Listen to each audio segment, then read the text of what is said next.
Hello guys, welcome back to the channel. In this today's video, I'm going to show you how you can delete channel in Discord server.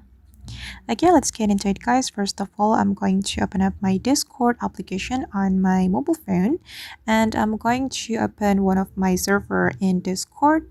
I'm just going to select this server and then for instance, I'm going to delete one of the channel in the server.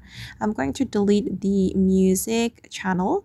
So we can tap and hold on the music channel and then we're going to scroll down until we find the edit channel option and you're going to scroll down and click on delete channel since we want to delete channel.